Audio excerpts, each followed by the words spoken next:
Here at Trailer Park Cooking. Today I'm going to be doing a butter basted steak with a little bit of mushrooms and some fresh thyme. The whole thing is relatively quick and simple, so I just wanted to show you a few things. First thing I'm going to show you here is how I like to peel my mushrooms. A lot of people like to wash their mushrooms, but in school they taught us to peel the mushrooms. It's really not that difficult. So you grab your mushroom. I usually like to use the end of my knife. And it's really simple. You just pick up a piece like that, pull it back, and you can see the white flesh underneath. It really gets rid of all that dirtiness.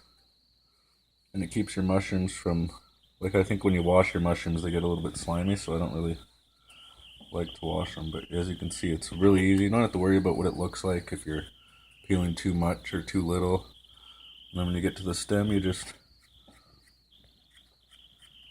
brush that off, and there you go. You got a perfectly clean mushroom ready to go. I'll show you one more time really quick. You just take the end of your knife, peel the mushroom back. Again, it doesn't matter if you grab too much or too little of the skin.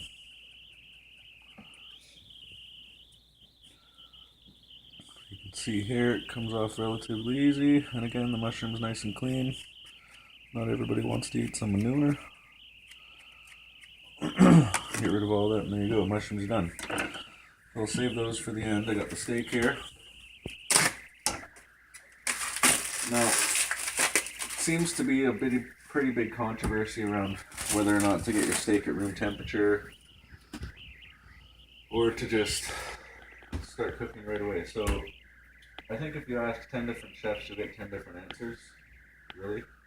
So I like to just pull my steak out of the fridge, make sure your pan's nice and hot, get oil in it. Right before the steak goes on, you salt and pepper it. Remember, salt loves meat, meat loves salt. So don't be afraid to put it on there. Pepper, turn it over, do it on the other side really quick. Depending on how thick your steak is, it'll depend on how much you want to put on it. Rub it in there. Put it in there.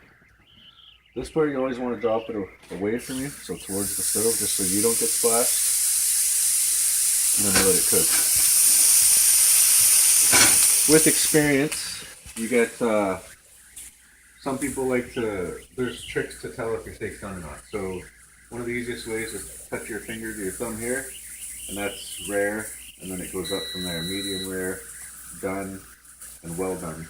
So that tightness, so you got rare there, and then you touch the steak and the steak's rare, you know? That's kind of how you, if that's too advanced for you, one of the things you can do is use temperature. Medium rare steak is, I'd take it off at 140 degrees and let it rest till it gets to 145 degrees. Should be perfectly medium rare. Another way is by timing, 4 minutes approximately on each side. So if you want to get grill marks and you're on the barbecue, you can do 2 minutes on one side, turn the angle 2 minutes on the other side, flip it over, and you can do it that way too. The more experience you get, you just get familiar with the touch. There's also another one where it's like rare, medium rare, and then well done. Just different tricks. So you just want to let the steak brown here a little bit. Like I said, up to 4 minutes in this hot pan on the one side. Now if you come in here, you can see there's a pretty big fat cap on the one side of the steak there. You want to kind of brown that off too a little bit when you get to that stage of sugar. So over here you got your butter sitting at room temperature. I use garlic, which I mixed with the butter last night just because it gives the butter a more garlicky scent to it. So you just make sure you got room temperature butter. It just goes a lot better in the pan.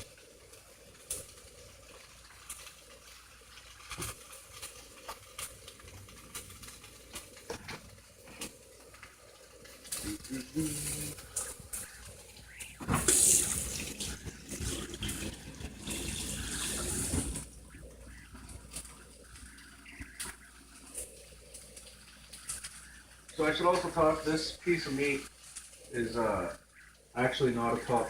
It's a top sirloin. It's not a strip loin piece of meat.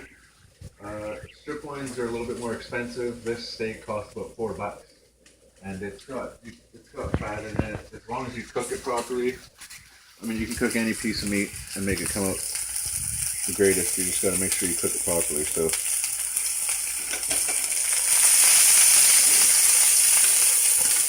You turn a $4 steak into a really good piece of meat if you do it all properly.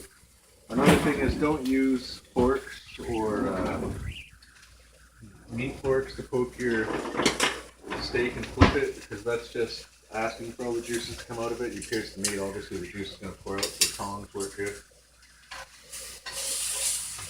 You can see it's starting to form a nice crust on the one side. It's after about 3 minutes, so we're getting there.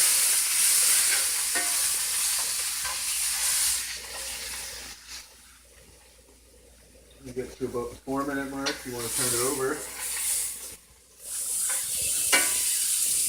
And this is when you'll add things like your butter and your garlic. And I'm adding a lot of butter specifically because I'm going to be doing mushrooms after. Good time to throw in some fresh thyme. Should be great. Throw that all in there. Again, the heat's turned down. So the oil in the pan will just ensure that none of this stuff burns. It's got a higher temperature, like a higher temperature rating than the butter, so put a little bit of oil in the pan, the butter won't burn. Working with raw meat, so it's good to keep your hands clean as much as possible.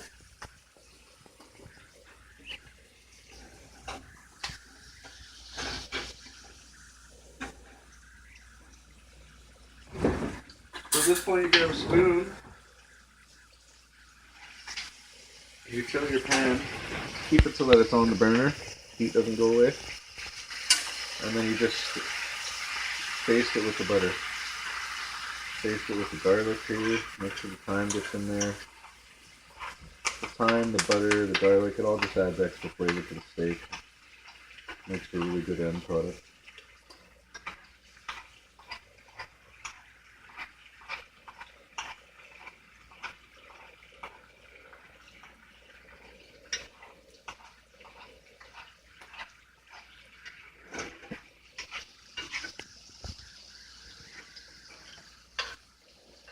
Again, you want it high enough so that it's cooking the steak still nicely, but not high enough that it's burning things like the garlic burns really easily.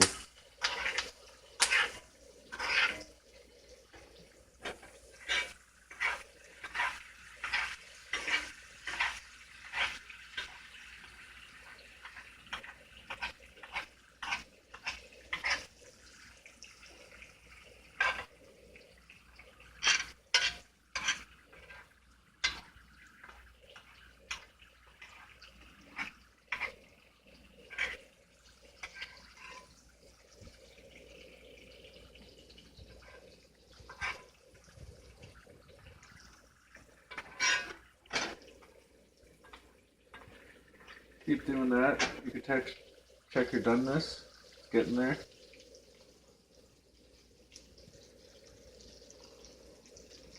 It's about a medium. Let it go for a couple more minutes. I like my steaks medium rare. I don't think you should eat steak any other way except medium rare, whether you're grilling it, pan frying it, baking it. Make sure it comes out medium rare every time. You'll have a juicy steak no matter what the cut is.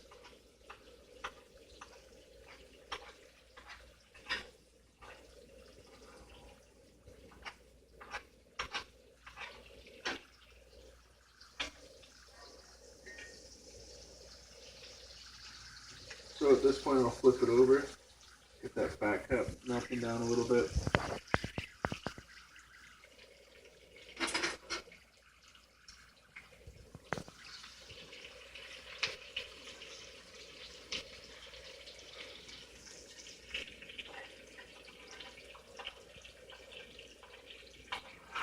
The butter is also extremely hot, so it adds to the cooking time.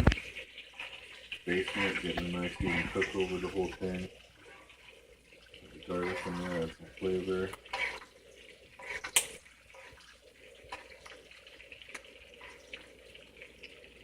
One of the reasons I like to pan fry instead of barbecuing is because just in case the weather's not the nicest out here, we have a lot of rain this week, so instead of going outside and messing around with the cold weather and the rain, you can pan fry a steak and baste it in some butter and it'll still end up being a really nice steak.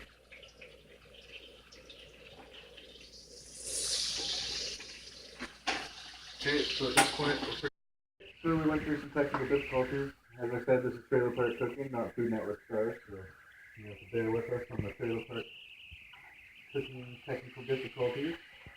So we got the steak here, pretty much finished. At this point, I'll turn the heat off.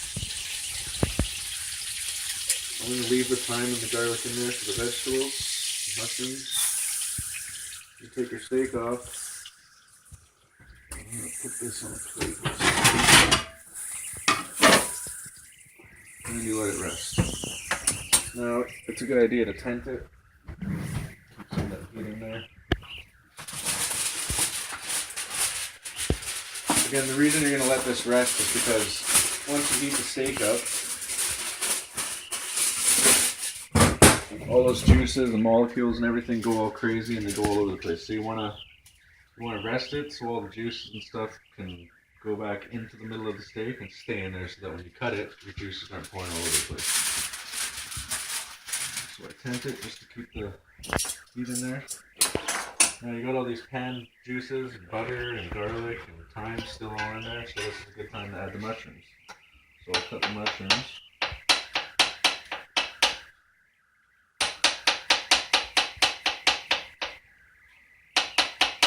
It doesn't really matter how you cut them, you just want to, once they fry, they'll shrink and stuff anyway, so.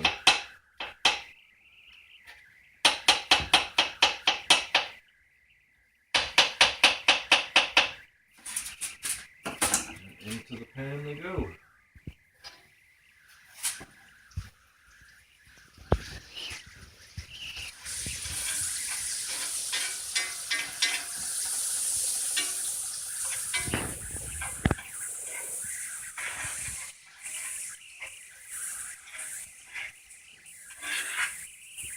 I think mushrooms and steak is just a classical combination, so I love mushrooms with my steak. I love mushrooms in general. As a kid, grew up eating mushroom soup lots, and then there's always that famous dish, mushrooms with pork chops, mushroom sauce with pork chops, and mashed potatoes. Who doesn't love that, right? So this is kind of a play on that, but with mushrooms and steak and a butter pan sauce instead. The pan's still very hot because it's cast iron skillet, it keeps the heat, so that's why I have it off. I don't want anything to burn. So it goes cooking there.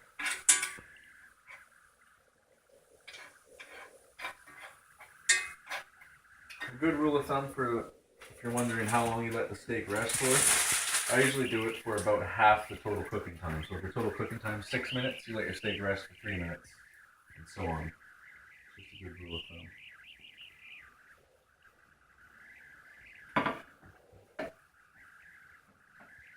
So you'll see here, cut the steak. Always cut it against the grain. Cut it with the grain, and chewing stuff like that's going to be a lot more difficult. So I cut against the grain. You can see it's perfectly cooked. Perfectly. Right in the middle, brown on the outside. So you take that, add it to your plate. Get the mushrooms. Hands hot, maybe use something. And just scoop the mushrooms over the steak. You don't want to obviously dump all the butter on there, so I just scoop it. And get the garlic in there, get the thyme in there. Maybe a little bit of butter. And there you go. Pan fried steak basted in butter with herbs and garlic. Mushrooms.